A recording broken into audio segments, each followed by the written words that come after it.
hearing early so that he could go on vacation. These two incidents, among others, are examples of the blatant disrespect that the FBI leadership has shown to this committee and indirectly to the American people. In November 22, I released internal FBI records that my office received pursuant to lawful whistleblower disclosures.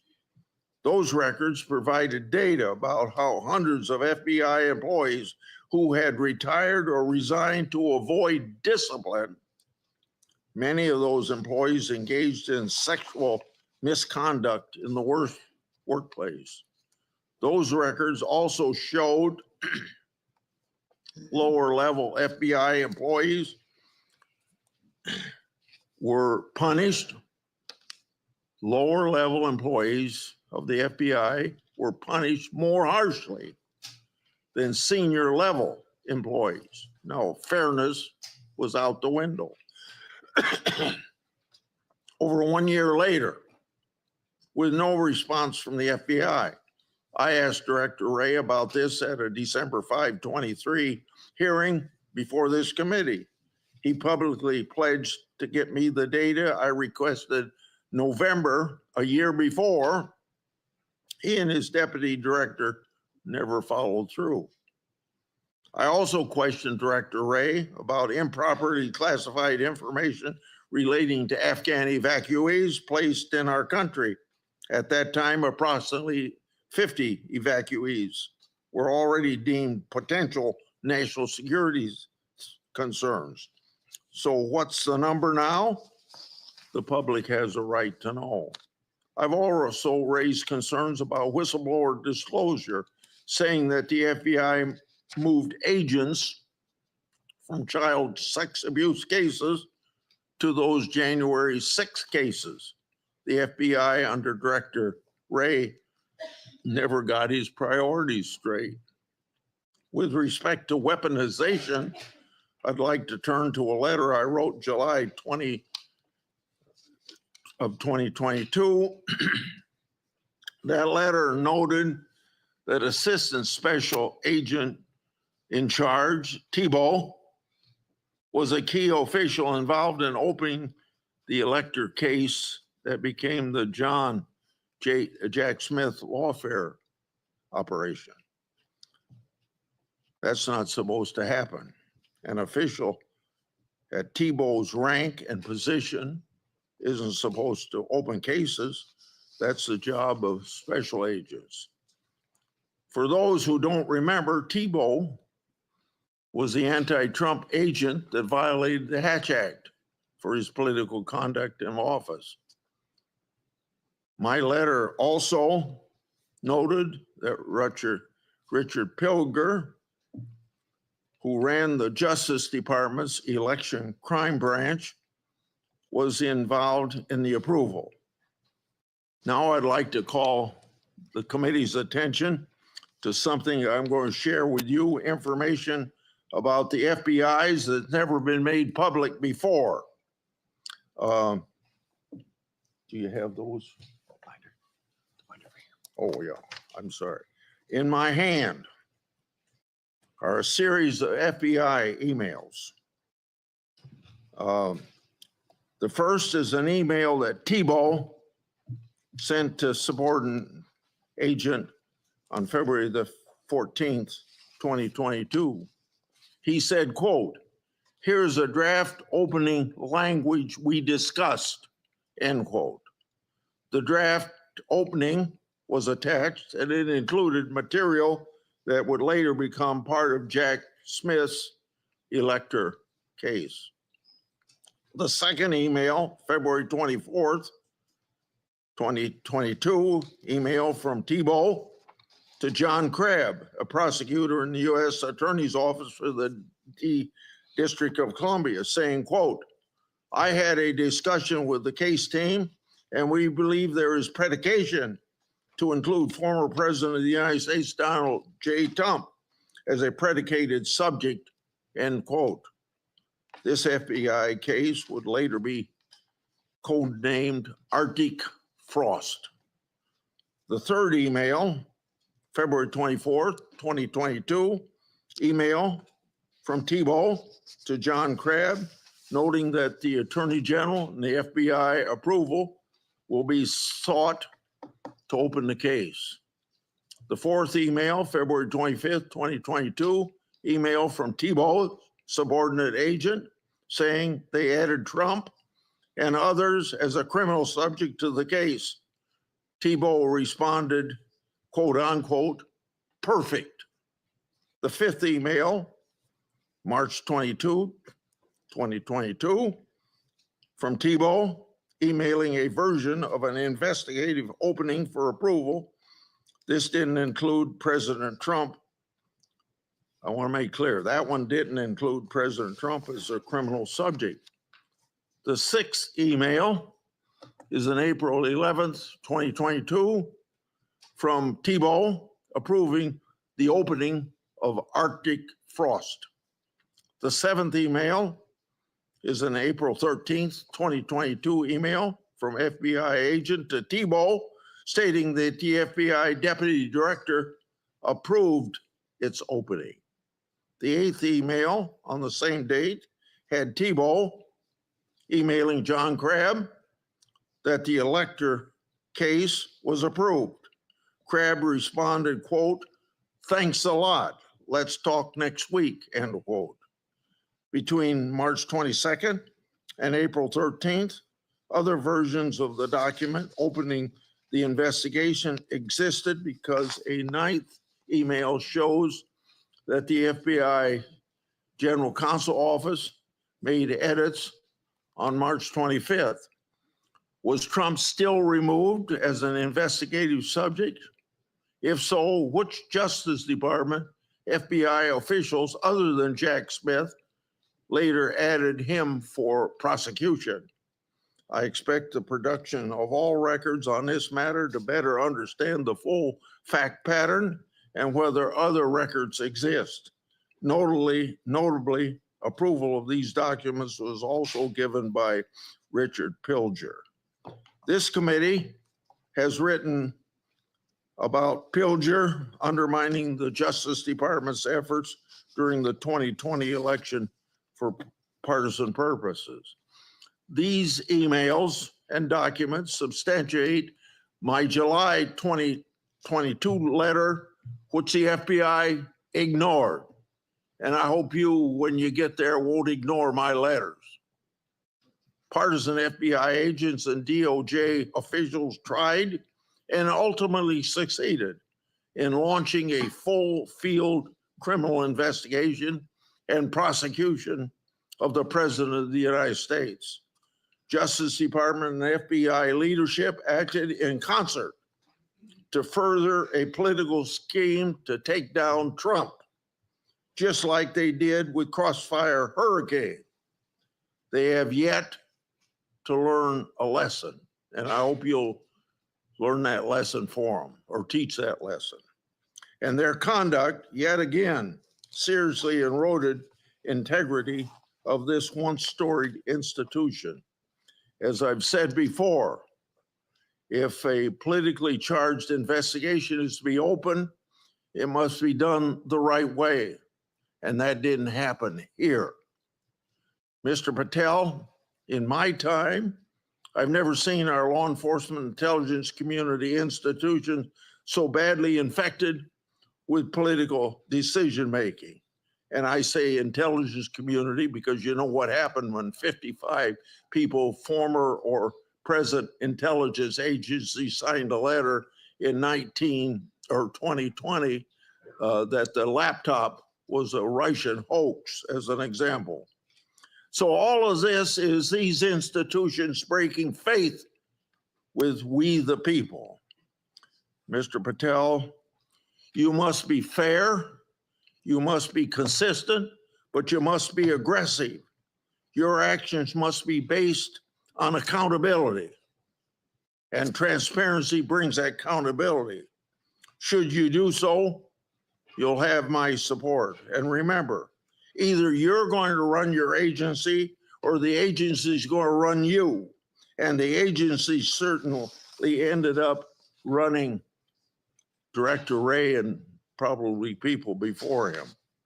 Without objection, I'm going to put in this letter in the record, and this letter is sent to Director Ray December the 9th last year, calling for him and his deputies to step down, and it's titled, quote unquote, failures. Now I turn to Ranking Member Durbin. Thank you, Mr. Chairman. I appreciate your commitment to the Judiciary Committee's longstanding bipartisan practice of vetting presidential nominees. A little history. The FBI dates back to the start of the last century, 1908, when then Attorney General Charles Bonaparte organized a special agent force. J. Edgar Hoover became director of the FBI in 1924 and led the Bureau for 48 years until his death in 1972. He is credited with professionalizing the Bureau and developing its investigative ability.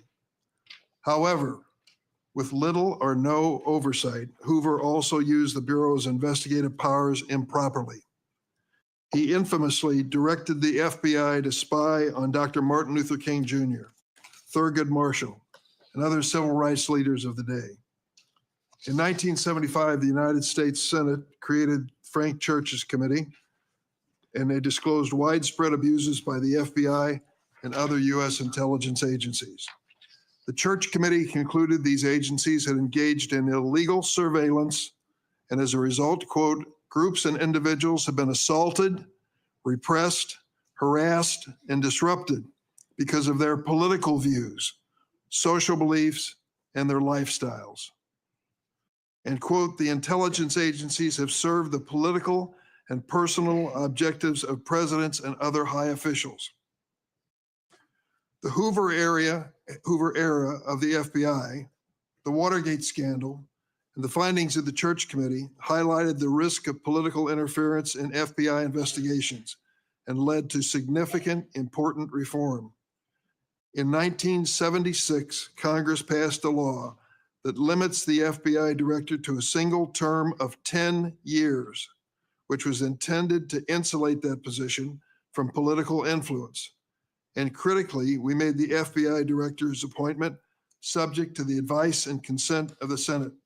That's why we're here today. Since 1935, the motto of the FBI has been fidelity, bravery, integrity. These qualities represent the Bureau's core values and the high standards that are expected of all of its employees, including the director of the FBI. After meeting with Mr. Patel and reviewing his record, I do not believe you meet this standard. Mr. Patel has neither the experience, the temperament, nor the judgment to lead an agency of 38,000 agencies and 400 field offices around the globe. During the time I've served on this committee, I've had the opportunity to consider 4 FBI director nominations. Each one was a Republican, and I voted for all of them. My concerns about the director of the FBI are not partisan. As much as Republicans claim that President Biden and former Attorney General Garland weaponized the FBI, let's look at the record. President Biden kept the FBI director, a lifelong Republican who had been appointed by President Trump. Contrast that with President Trump, fired his first FBI director, James Comey, forced out his second FBI director, Chris Wray, for being insufficiently loyal. With Mr. Patel, however, obviously the president has found a loyalist. Mr. Patel's loyalty includes touting conspiracy theories that threatened efforts at President Trump's enemies. How do we know Mr. Patel's theories, his beliefs, what motivates him, what he really believes? He wrote it in a book. This book, Government Gangsters, I urge all of you to read before you cast a vote for this gentleman. Mr. Patel has published at the back of this book a list of 60 people whom he calls, quote, members of the deep state, 60. This list includes many distinguished public servants who've dedicated their lives to our nation. Among them are Democrats and Republicans, including former Trump administration officials like the former Secretary of Defense Esper. Then there is Mr. Patel's plan to quote, and I quote him, shut down the FBI Hoover building on day one, reopen it the next day as a museum of the deep state. And he has said, quote, we're going to come after people in the media. We're going to come after you, whether it's criminally or civilly, we're putting you all on notice. Does this sound like the kind of nonpartisan law enforcement professional who should lead the FBI? No, not to me. This is someone who's left behind a trail of grievances throughout his life, lashing out at anyone who disrespects him or doesn't agree with him. Don't take it from me. Listen to these Republicans who worked with him during the Trump's first administration. Attorney General Bill Barr, and I quote, I categorically oppose making Patel deputy FBI director. I said it would happen over my dead body. Patel had virtually no experience that would qualify him to serve at the highest level of the world's preeminent law enforcement agency. National Security Advisor John Bolton. I didn't think he was qualified. He demonstrated no policy aptitude at all. I was forced to hire him. President Trump's Deputy National Security Advisor, Charles Kupperman. The idea that Kash Patel is going to be the FBI director is appalling. His legal career is modest at best. His ideas are ludicrous. CI Director Gina Haspel threatened to resign after President Trump proposed making Mr. Patel CIA Deputy Director. Defense Secretary Mark Esper said Mr. Patel lied about whether Nigeria had approved a hostage rescue operation, putting American lives at risk. But Mr. Patel would have us believe that all of these public servants, all Republicans, all from the first Trump administration, and apparently anyone else who's critical of him, are nothing but government gangsters and deep state members. Many of them have made his list of enemies. Just this week, CNN reported that during the Trump administration, CIA officials referred Mr. Patel to the Justice Department for criminal investigation for sharing classified information without authorization. Last week, I asked the Justice Department and intelligence community for information on any criminal referrals relating to misconduct by Mr. Patel. I have yet to receive a response. Mr. Patel's record is clear. He traffics in debunked conspiracy theories that serve or benefit his political beliefs. Let's start with January 6th, and he dedicates a whole chapter in this book on January 6th. That's something that each and every one of us, as witnesses to January 6th, have our own view of. I'll be grateful always to the Capitol Hill police officers who risked their lives defending me, members of Congress, and visitors to the United States Capitol on that day. Mr. Patel posted on social media, quote, January 6th, never an insurrection. Cowards in uniform exposed. End of quote. Let me repeat that. Cowards in uniform exposed. Who was in the Capitol building on January 6th in a uniform? The Capitol Police were. Do you think they were cowards? Many of them risked their lives and some gave their lives in defense of this building. How about the DC police who were here as well? They were in uniform. Cowards risking their lives as well. Some of them being battered and beaten by these mobsters that came into the Capitol. And Mr. Patel claims that the FBI agency aspires to lead. Get this now, was planning January 6th for a year. He says the FBI was planning January 6th for a year. That's a quote. Mr. Patel has gone so far as to co-produce and sell musical recordings of a song performed by January 6 rioters in jail, rioters who violently assaulted police officers. He has described this January 6 choir as, quote, political prisoners. Political prisoners. But at least 6 members pleaded guilty to assaulting law enforcement officers on January 6. All 6 have now been pardoned by President Trump. Here are some of those people who received blanket clemency by President Trump on his first day in office in the second term. Julian Cater assaulted Capitol police officers with pepper spray incapacitating 3 officers. Ryan Nichols sprayed pepper spray on multiple police officers. After the attack, Nichols posted on Facebook, and I quote, "So yes, I'm calling for violence and I will be violent." Jordan Mink struck officers, quote, "aggressively with a long pole. He spat at officers and threw large items at them." Armed with a knife, Ronald Sandlin shouted at officers, quote, "You're going to die, get out of the way." Sandlin shoved officers when they tried to lock the doors to the Senate gallery. After breaching the Capitol, James McGrew struck an officer and lunged for his baton. McGrew also threw a wooden handrail with metal brackets at officers. I want to read a sentence from this book on the January 6th experience, just to give you an idea of Mr. Patel's take on what he calls a haphazard riot.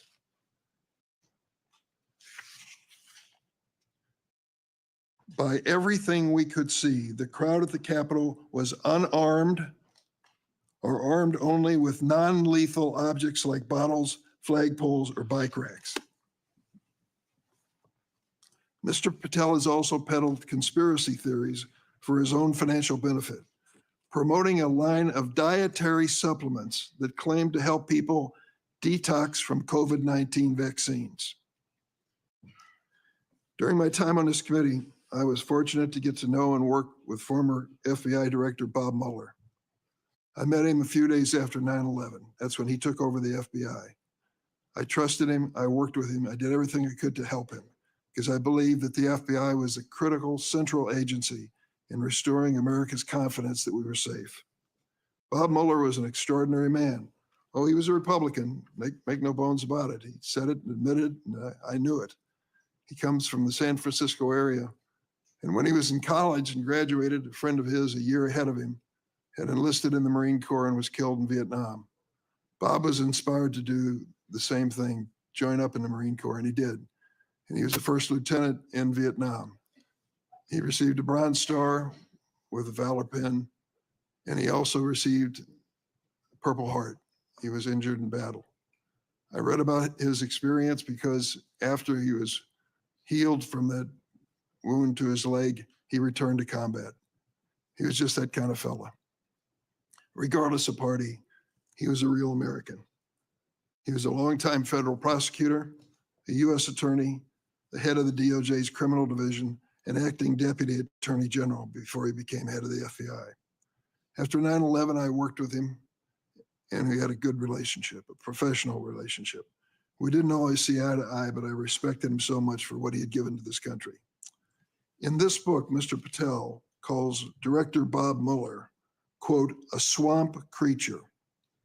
With all due respect, Mr. Patel, I've not worn the uniform of this country, and neither of you. To think that you would denigrate Bob Mueller's service to our country and call him a swamp creature is an indication of the depths your political views take you. The FBI plays a critical role in keeping America safe from terrorism, violent crime, and other threats.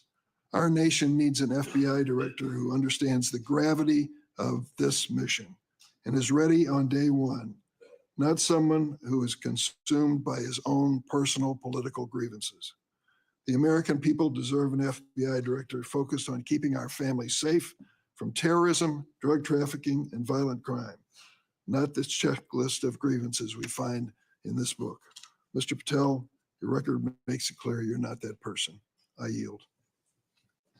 Thank you, Senator Durbin. Before I call on Senator Tellis, I want to clear up something the way I see it, and I think I'm going to invite everybody that it can be cleared up. This business about what Mr. Patel said about cowards in uniform, it's a mischaracterization of what he actually said. So I'm going to invite you to listen to the interview Mr. Patel gave that linked to his post to hear what he actually said. When he said cowards in uniform, he was talking about senior Pentagon leadership failing to mobilize the National Guard to protect the Capitol. His comments had nothing to do with police. Mr. Patel made his while discussing an article at Times exposing grave miscommunication between the Department of Defense and the DC National Guard. So I would encourage people to follow up on that. Senator Tillis. Thank you, Mr. Chairman, Ranking Member, colleagues on the Senate Judiciary Committee. It's my honor to introduce Kash Patel, President Trump's nominee to be FBI Director. I've completed due diligence on his life and career, and I'm convinced that Kash possesses significant expertise and ironclad commitment to justice, and he's an outstanding choice to lead the FBI. Kash's parents are Indian immigrants of Gujarati ancestry. They're up here in the front row. The Gujarat state is a melting pot of religions, including Hinduism, Islam, Jainism, with temples, mosques, and other religious sites scattered across the state. His father was raised in Uganda, but his family had to flee the country to escape repression under Idi Amin. His mother was born in Tanzania. They met and married in India and ultimately made their way to New York City by way of Canada, where his parents, along with 7 brothers and sisters and their spouses and at least a half a dozen kids, lived under the same roof. His parents raised Kash in the Hindu faith, and they instilled in him the values of hard work and education. Kash is a devout Hindu, and consistent with his faith, he's shown respect to people of all faiths. Kash attended the University of Richmond, where he earned his bachelor's degree in criminal justice and history. He went to Pace University School of Law, where he earned his JD, and an international law certificate from the University College of London, Faculty of Laws. Kash began his career as a public defender in Florida, where he led or co-led more than 60 jury trials in state and federal court. Kash clearly demonstrated a devotion to upholding the rule of law and defending the rights of individuals.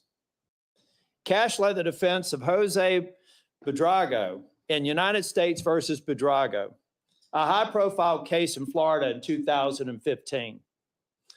Buitrago was one of the Colombian nationals arrested in a major drug bust involving Operation Backrim. Kash and his co-counsel successfully argued that key evidence was withheld by the prosecution, leading to Buitrago's release. I suspect some of Kash's disdain for prosecutorial misconduct stemmed from this experience. Kash was hired as a senior counsel on the House Permanent Select Subcommittee on Intelligence Committee, I should say, in 2017. He told me he distinctly remembers my friend Trey Gowdy comment shortly after they were introduced. He said in Trey's dialect, "Kash, Congress is where righteous investigations go to die. I hope you're ready." I think Kash was ready, and he went on to establish a solid reputation for pursuing the facts, and from there, he held senior posts at the NSC, the Department of Defense, and the DNI. Since leaving the administration in 2020, Kash has written articles and books on national security, law, and governance. Through his work as an author, Kash continues to advocate for justice and transparency, and to be ever vigilant in defending our great democracy and the rule of law. Colleagues, I created a Kash bingo card that I have available to any of my colleagues who would like it on the other side of the aisle. Some may view this as an unserious caricature and not appropriate for this committee. Sadly, I consider it a serious caricature of what I expect to be witnessed today. I think we'll have words like enemies list and deep state. I've already X'd out 4 boxes in the opening statements alone. The fact of the matter is, some people will be here to simply substantiate a false narrative. At worst, they may be just going through an unfounded litany of quotes and half truths, some of which have already been dispelled by the chairman after the opening statements. Mr. Chair and Ranking Member, in my 10 years in the Senate, I hope I've established a reputation for being fair, doing my homework, and taking tough positions that have been met with harsh criticism.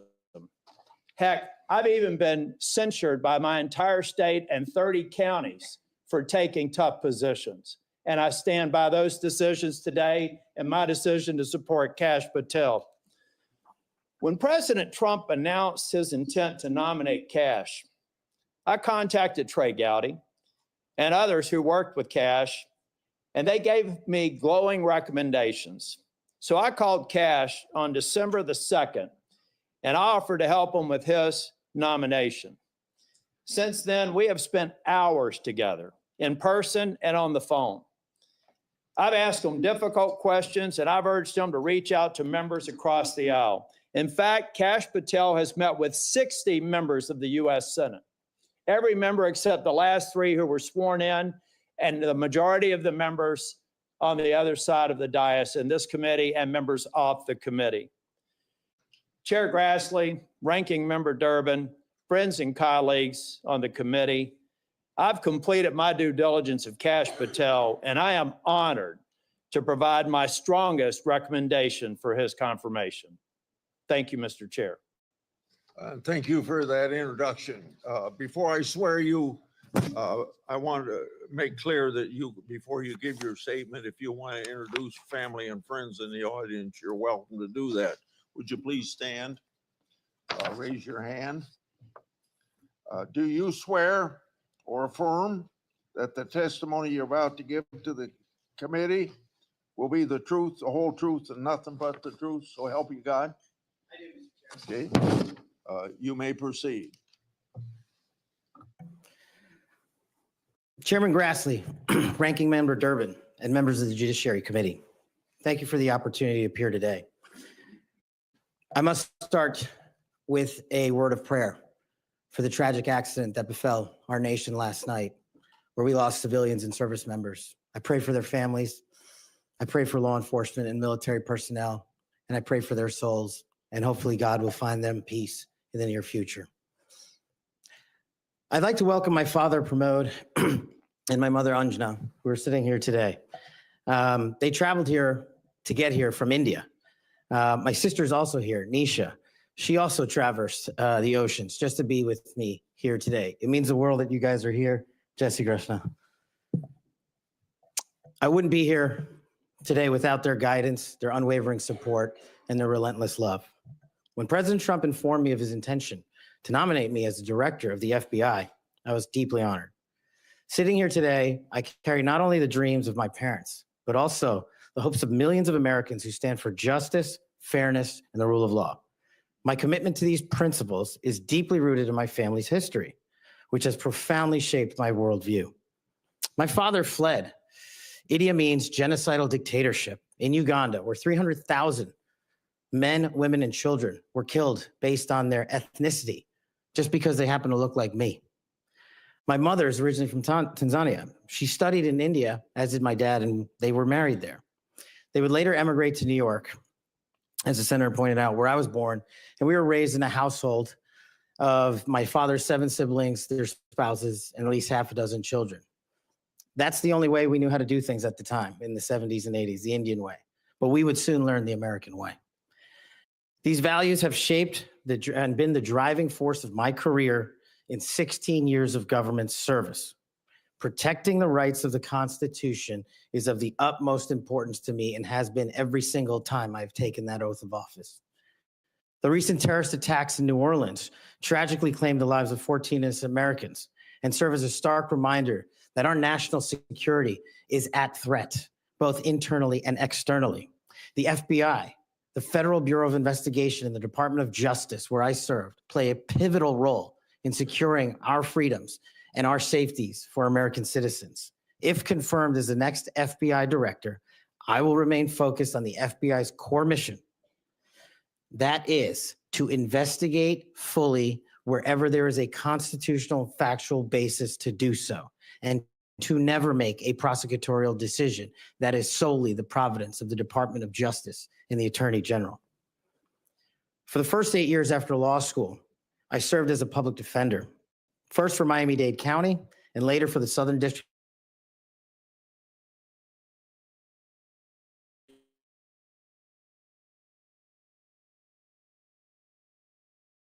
of